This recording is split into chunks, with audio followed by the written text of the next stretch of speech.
beautiful. Thank you so much. Yes. So do you. Welcome to the show. Thank you. So I got to your mom is one who got you into writing, right? She is. She is. She's the one we have to thank. Okay. She is the one How we have so? to thank. Well, so when I grew up, I come from an immigrant household, so we didn't speak English growing up. Mm-hmm. And when I went to school, I had to take English as a second language classes in kindergarten and first grade.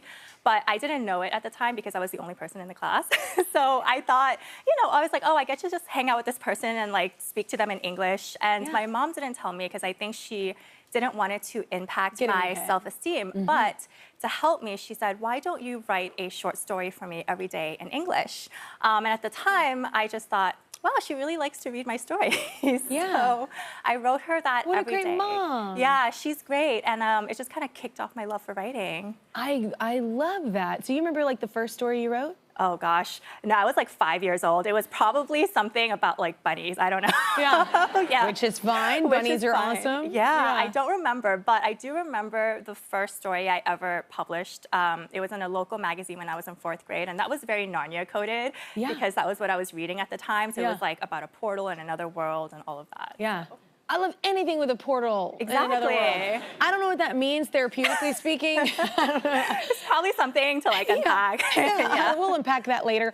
So you didn't initially pursue writing though as a career, right? No. Advertisement? Is that what it was, yes. So I was in communications at a consulting company. And I actually, when I was a kid, I told my mom I wanted to be an author. I was like 8 years old. And she looked at me and she's like, She's like, an author. She's like, maybe you do that as a hobby, but you have something more financially stable as like a day job, right? So every parent's like fallback plan. Exactly, right? A very mom thing to say. And so I studied international relations and I went into communications in my day job. And I actually stopped reading and writing for a while after I graduated college because life just got so busy. And then I went to grad school and everything I was reading was like nonfiction. But then, later on, as I got deeper into my day job, I started burning out on it. The world was really heavy at the time, and I needed a creative outlet.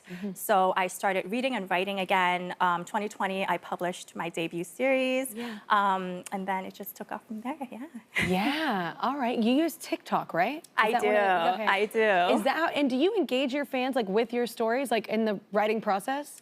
I wouldn't say the writing process. I think I did it a little bit more when I was earlier in my career. Like I would show them, on my computer, it would say, like this is the draft for whatever book I was working on at that time. And now I'm a little bit more introverted in terms of the process because I need to shut out some of those external noise for a bit for creativity versions.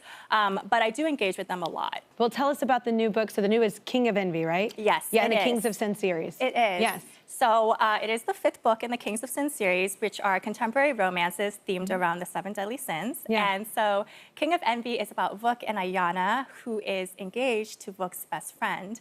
And I know, there's some drama. There's already drama going on.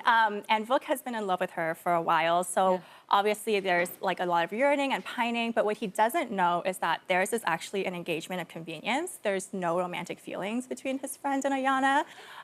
So they kind of have to deal with that part of their relationship. But then there's also a more suspenseful subplot where kind of a more dangerous element from his past comes up that he has to deal with. And Ayana is trying to free herself from her agency. So all of this comes to a head in the climax. But it is a romance, so there is a happily ever after. And it's really fun. I love it. All right, y'all. Well, Anna's latest book in her Kings of Sin series is called King of Envy, and it's available now wherever you get your books, so go check that out.